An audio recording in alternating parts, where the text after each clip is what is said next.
After years of an Israeli blockade, decades of occupation, and seemingly endless war, Gaza is now at the heart of a geopolitical pull in the region.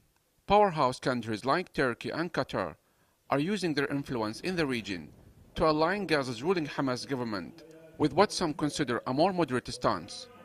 Signs of Qatari support and solidarity are evident throughout Gaza.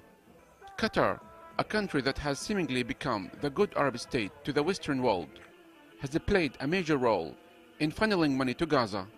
In the past 2 years, hundreds of millions of dollars have been invested in Gaza by the tiny Gulf state, following the high-profile visit of the Qatari Emir before the recent Israeli attack. The Qatar office opened up in Gaza. A big Qatari delegation has arrived in Gaza to show solidarity with the people here and also to inaugurate a number of projects across the territory. There is a good relationship between the Qatar government and the Hamas government in Gaza. The visit of the Emir of Qatar to Gaza 2 months ago and Khalid Mishal's residence in Qatar was the proof that both leaders and nations have a good relationship. Projects include school building construction, protection for fishermen constantly under threat by the Israeli Navy, as well as development and education programs. Qatar projects in Gaza are not something new. For instance, we are helping Gaza fishermen by providing them with essential equipment. And we also are building new schools as well as new housing units for those whose houses were destroyed during the first Israeli war. Gaza is in need for development, so we hope to see more countries intervene to support the people of Gaza.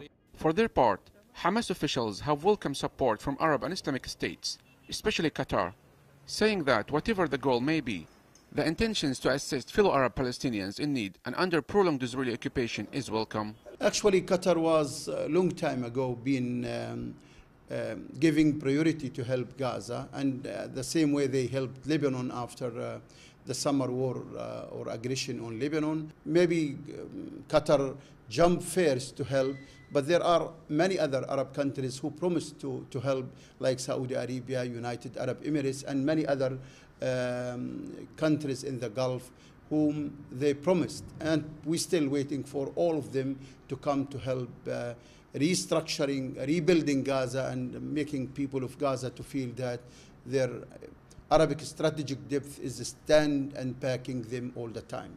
Mr. Yusuf told the Real News that Iran remains a key ally, regardless of reports that there has been a rift between the two. I asked him if Qatar's diplomatic moves and humanitarian help to Gaza aims to distance Hamas from the resistance camp in Iran. No, I don't think so. People, leaders of Hamas, they visited Iran. They have thanked Iran for all kind of support they gave to the Palestinian people in Gaza. And the Iranian also, they gave big money to Hamas and to the Islamic Jihad. I do believe the resistance can't win and defend Gaza without the support, military support from Iran. The largest Qatari delegation to visit Gaza coincided with the historic visit of Hamas leader Khalid Mishal arriving in the besieged territory. Addressing tens of thousands, Mishal praised Palestinian armed resistance and said that to liberate occupied Palestine is Hamas's strategic choice. During his speech, he also praised and thanked Arab and Islamic countries contributing to the resistance and its efforts.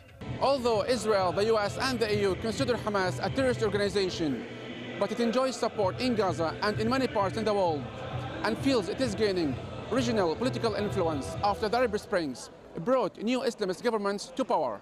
However, according to political analysts, Hamas is very slowly but surely moving into the mainstream moderate camp, suggesting a divide within Hamas movement. I think there are two wings within Hamas itself. You have the pro-Iran wing, which is based in the Gaza Strip, and which is also the wing that has led the resistance against the latest Israeli onslaught on Gaza. But you also have the so-called moderate wing led by Khalid Mash'al, which has strong ties with Qatar and the pro-American Gulf countries. I think, judging by the results of elections in both Tunisia and especially in Egypt, Hamas is expected actually to follow the dictate of the leadership of Egypt, which is having strong ties with the American administration right now. Mr. Reid is skeptical of Qatar's motives in Gaza and suspects Qatar's role aims to domesticate Hamas into accepting the so-called peace process and neutralizing Hamas's armed wing. We need to contextualize this and not forget that Qatar has the biggest American military base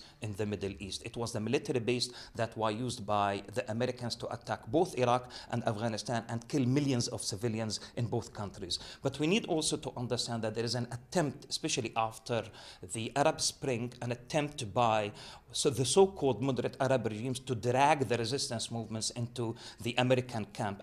Last month, Egypt brokered a truce between Hamas and Israel, an indication that Hamas, which does not recognize Israel's right to exist, is compromising on its typically hardline stance. Yusuf Al-Hilo, reporting for The Real News, Gaza.